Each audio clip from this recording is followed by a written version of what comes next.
Hello, and thank you for joining us here at Legacy Jewelry for our second vlog. This month's birthstone, Aquamarine, is going to be the topic of our discussion today. So if you joined us on the last vlog, then you know some of the different terminology that we'll be using, or try to explain some of it as we go. But in this section, we're going to be talking about some of the history and folklore, the different value factors, how to properly care for your jewelry pieces, where we're sourcing aquamarine, and some of the metaphysical properties. So forgive me if I pronounce this incorrectly, but aquamarine got its name from the Latin words aqua marinus, meaning water of the sea, and that was due to its color. Starting the history and folklore, not only is aquamarine the birthstone for March, but it also has bloodstone. During the Middle Ages in Europe, they did reference the wearers to have wisdom and inspiration, power to overcome evil, and the ability to see the future. According to other traditions, aquamarine creates harmony and ensures a long, happy marriage. So its bright, refreshing color has made it the stone of eternal youth. So it's kind of interesting that they came up with that back in the Middle Ages. In ancient Greece, between 300 and 500 BC, they believed that sailors who carried the stone were ensured to travel safely and be protected from drowning. Modern traditions is that it is the birthstone, or excuse me, the gemstone for 19th wedding anniversaries. Value factors relating to aquamarine, like any gemstone, your number one factor is going to be color. And gemstones such as aquamarine come in light to blue-green to slightly greenish-blue color, with your best specimens being almost a purely bright blue. So you will see a really faint light blue aquamarine, and those are just as beautiful, just as valuable. I shouldn't say just as valuable, because if you are looking for a specimen piece or an estate piece, you're going to want to look more for that bright, pure bright blue, that highly saturated hue within your stone. Clarity in regards to aquamarine is typically almost inclusion free. It's a very clear stone. And if you did listen to our last vlog, you will know that cut is in regards to the facets of the stone, not necessarily so much the shape. But you'll find this stone in many different styles.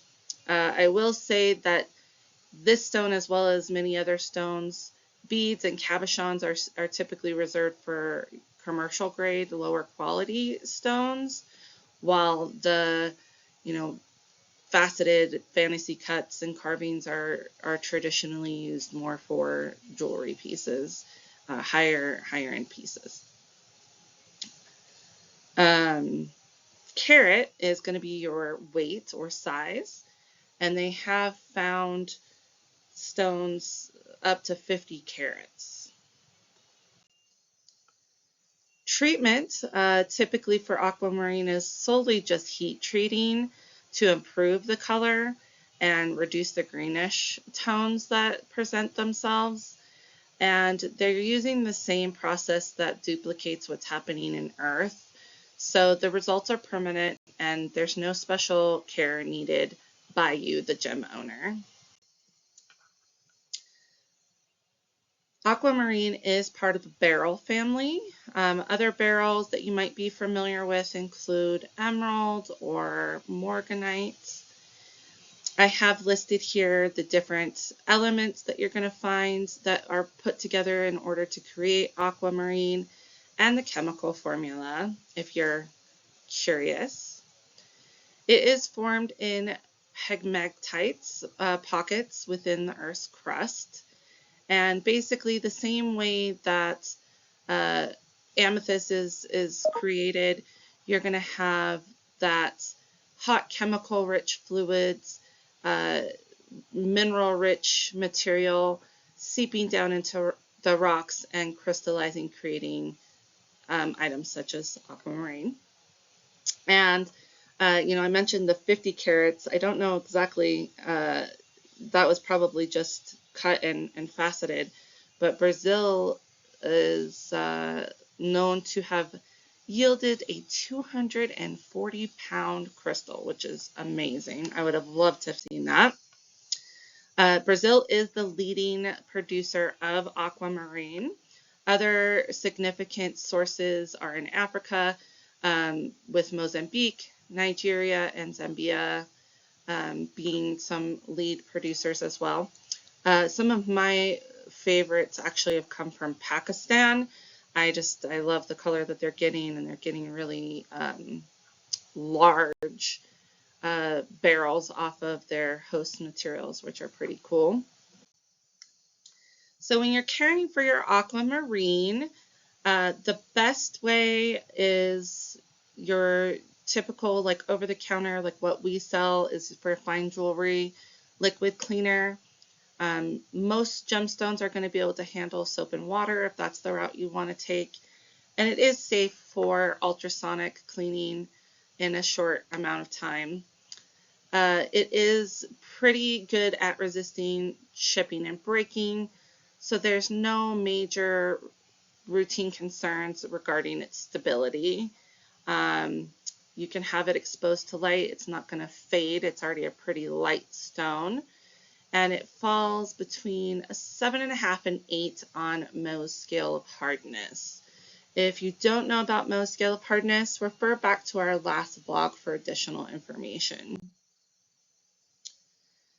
Metaphysically, some of the cool properties about aquamarine is that it is the stone of releasing. So allowing us to free ourselves from attachments and old patterns, let go of the past, and help us with processing grief. It is a strong clearing stone, and so it can soothe excessive fiery energies that might help you have better communication in different situations. And then it does work best on the throat chakra. So thank you for joining in today. Follow us on our social media sites for other tips and tricks.